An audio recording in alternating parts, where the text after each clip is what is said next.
کی مذہبی اقرارات کی پابندی کرتا ہے اور اپنی زندگی کو اللہ کے راستے پر چلنے کے ساتھ ساتھ مخلوق کے لیے بھی ہدایت کے راستے ہموار کرنے میں مددگار ثابت ہوتا ہے۔ یہ افراد ایک پل کی سی حیثیت رکھتے ہیں جو ہم جیسے گناہ گاروں کو اللہ تک رسائی حاصل کرنے میں ہماری رہنمائی کرتے ہیں۔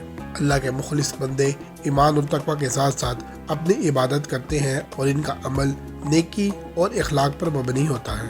ان کی زندگی اخلاقی اصولوں کے مطابق ہوتی ہے اور وہ دوسروں کی مدد کرنے میں مصروف رہتے ہیں۔ ان کی نماز اور عبادات کرنا ان کی روزمرہ زندگی کا حصہ ہوتا ہے۔ ناظرین السلام علیکم، میں ہوں محمد نعیم اختر اور آپ دیکھ رہے ہیں المعارف ٹی وی۔ ناظرین، آج ہم جن شخصیت کا ذکر کریں گے ان کا نام ہے حضرت حبیب اجمی رحمۃ اللہ علیہ۔ حضرت حبیب اجمی رحمۃ اللہ علیہ قبہ غیرت کے ولی، پردہ وحدت کے صفی، صاحب صدق، صاحب ہمت اور خلوت نشین بے نشاں ہیں۔ آپ کی بے شمار کرامات اور اعزاز ہیں۔ ابتدا میں آپ تونگر تھے اور آپ بصرہ میں رہا کرتے تھے۔ لوگوں کو قرض دے کر ان سے سود لیا کرتے تھے اور قرض خواہوں کی طرف روز تقاضا کے لیے جایا کرتے تھے۔ اگر وہ سود ادا نہ کرتے، آمد و رفت کا خرچہ ان سے طلب کرتے جس سے اپنا گزارا کرتے۔ ایک دن آپ ایک مقروض کے ہاں تقاضے کے لیے گئے مگر وہ گھر پر موجود نہ تھا۔ اس کی بیوی نے جواب دیا کہ میرا شوہر گھر میں نہیں ہے اور میرے پاس کچھ نہیں کہ میں قرض میں کچھ حصہ ہی ادا کر سکوں۔ البتہ آج ایک بکری ذبح کی تھی جس کی صرف گردن باقی ہے، اگر تم چاہو تو لے جا سکتے ہو۔ چنانچہ بکری کی گردن ہی لے کر اپنے گھر آئے اور بیوی سے کہا کہ یہ سود کے بدلے میں ملی ہے، اس کو پکاؤ۔ آپ کی بیوی نے کہا کہ لکڑی اور روٹی نہیں ہے۔ یہ سن کر آپ نے کہا کہ اچھا، میں جاتا ہوں اور سود کے طریق پر ہی روٹی اور لکڑی لاتا ہوں۔ چنانچہ دوسرے مقروض لوگوں کی طرف گئے اور کسی سے لکڑی اور کسی سے روٹی سود کے طور پر لے کر آ گئے۔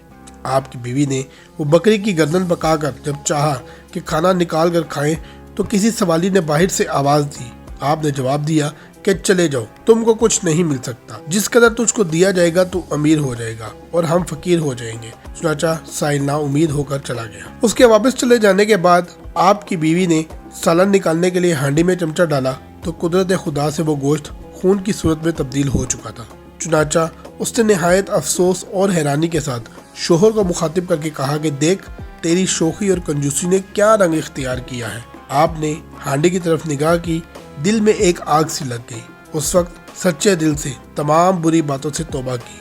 دوسرے دن آپ مقروض لوگوں کی تلاش میں نکلے تاکہ وہ سود چھوڑ دیں اور اپنا اصل پیسہ واپس لے لیں۔ اس روز جمعہ تھا، راہ میں بچے کھیل رہے تھے۔ جب انہوں نے آپ کو دیکھا تو کہنے لگے کہ الگ ہٹ جاؤ، حبیب سود خور آ رہا ہے، اس کے پاؤں کی گد ہم پر نہ پڑے تاکہ ہم بھی اس کی طرح بدبخت نہ ہو جائیں۔ اس بات کو سن کر آپ کے دل پر ٹھیس لگی اور سارے خیالات کو چھوڑ کر سیدھے حضرت خواجہ حسن بصری رحمۃ اللہ علیہ کی مجلس میں حاضر ہوئے۔ اتفاق کی بات ہے کہ وہاں جا کر جو بات سنی وہ جلدی پر تیل کا کام کر گئی۔ دوبارہ پکی توبہ کی اور واپس لوٹے۔ راہ میں ایک جال والا نظر آیا، جو ہی اس نے آپ کو دیکھا بھاگ نکلا۔ آپ نے کہا بھائی، بھاگنے کی ضرورت نہیں، بلکہ مجھ کو تجھ سے بھاگنا چاہیے تھا تاکہ میرے جیسے گناہ گار کا سایہ تجھ پر نہ پڑ جائے۔ پھر آگے گئے اور اسی راستے سے گزرے۔ لڑکے کھیل رہے تھے، انہوں نے آپ کو دیکھ کر کہا ہٹ جاؤ، حبیب تائب آ رہا ہے، ہم گناہ گاروں کی گرد اس پر پڑ گئی تو گناہ گار ہو جائیں گے۔ اس بات کو سن کر آپ کے دل پر ایک اور چٹکا لگا اور دل میں کہنے لگے خداوند، محض ایک ہی دن میں تو نے میری توبہ کا اثر اپنے دوستوں کے دلوں تک پہنچا کر میری نیکی کو ظاہر کر دیا۔ اس کے بعد گھر پہنچے اور لوگوں کو جمع کر کے کہا ہر کسی کو جو مال میرے پاس ہے آ کر لے جائے۔ چنانچہ سارا مال دے دیا اور اپنا خالص مال بھی خدائے راہ میں لٹا دیا۔ جب آپ کے پاس کچھ نہ رہا تو ایک شخص نے آ کر اپنا کوئی حق مانگا، جس کے عوض آپ نے اپنا پیرہن اتار کر دے دیا۔ اس کے چلے جانے کے بعد ایک اور دعوے دار آ گیا جس کو اپنی بیوی کی چادر دے کر جان چھڑائی۔ اب دونوں میاں بیوی نیم برہنہ تھے، دریائے فنات کے کنارے ایک عبادت گاہ بنا کر ریاضت میں مشغول ہو گئے۔ سارا دن حضرت خواجہ حسن بصری رحمۃ اللہ علیہ کی مسجد میں رہ کر علم دین سیکھتے اور رات کو درگاہ الہی میں حاضر رہتے۔ عرصہ تک یہی حال رہا۔ ایک دن آپ کی بیوی نے کہا کہ خرچ بالکل نہیں۔ آپ نے فرمایا کہ کام پر جاتا ہوں، جو مزدوری ملے گی تم کو لا کے دے دوں گا۔ چنانچہ روز اسی طرح کرتے اور سارا دن عبادت میں گزار دیتے۔ شام کو خالی ہاتھ گھر چلے آتے۔ جب بیوی مزدوری کے متعلق سوال کرتی تو فرماتے کہ جس کے ہاں میں نے مزدوری کی ہے وہ بڑا کریم ہے، مجھے مانگتے ہوئے شرم آتی ہے۔ وہ کہتا ہے کہ جب وقت آئے گا میں خود دے دوں گا۔